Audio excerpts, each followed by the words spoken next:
పరిటాల రవి హత్య కేసులో వైఎస్ జగన్మోహన్ రెడ్డి గారు ఉన్నారు, పరిటాల రవిని హత్య చేయించింది వైఎస్ జగన్మోహన్ రెడ్డే అని విపరీతమైనటువంటి చర్చ నడిచింది. వైఎస్ వివేకానంద రెడ్డి హత్యకు ప్రధాన సూత్రధారి వైఎస్ జగన్మోహన్ రెడ్డే అనేటువంటి ఇంకొక చర్చ నడుస్తుంది. మీ మనస్ఫూర్తిగా చెప్పండి, వైఎస్ వివేకానంద రెడ్డి హత్యలో జగన్మోహన్ రెడ్డి గారికి ప్రమేయం ఉందా, ఉంటుందా లేదా? ఆ రోజు పరిటాల రవిని చంపిన రోజు రాజశేఖర రెడ్డి గారు నిండు అసెంబ్లీలో చెప్పిండు, ఎస్ ఎగ్జాక్ట్లీ, నా కొడుకు మీద సిబిఐ ఎంక్వైరీ చేయండి, ఒప్పుకుంటాను, నా రక్త సంబంధమైన నా కొడుకైనా తప్పు చేస్తే ఉరిశిక్ష చేయమని చెప్పిండు. ఎగ్జాక్ట్లీ, చాలా డేరింగ్ స్టేట్మెంట్. నేను చూశాను. నేను అదేమైంది అది లాస్ట్కి వచ్చే వరకు నిర్దోషి, అసలు జగన్మోహన్ రెడ్డి గారికి ఎటువంటి సంబంధం లేదని చెప్పింది.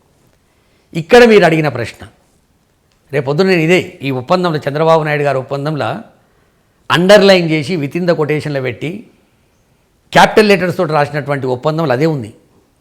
ఓకే, 15-20 రోజుల ముందు షర్మిలమ్మ గారు, నువ్వు నీ చెల్లెని సంఖ్యలు ఎక్కించుకోవాలి,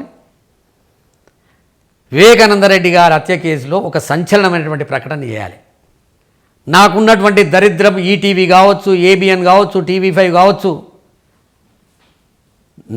నా జాతికి సంబంధించి ఉన్నటువంటి సిపిఐలో కొందరు నా వాళ్ళు ఉన్నారు, వాళ్ళందరినీ కూర్చోబెట్టి రోజుకు 8 నుంచి 10 డిబేట్లు నడిపిస్తా, జగన్మోహన్ రెడ్డి గారిని మనం పచ్చూర్కం చేయాలి, బజారుకి ఇడవాలి అని చెప్పి నేను మాట ఆ ఒప్పందంలో ఉంది.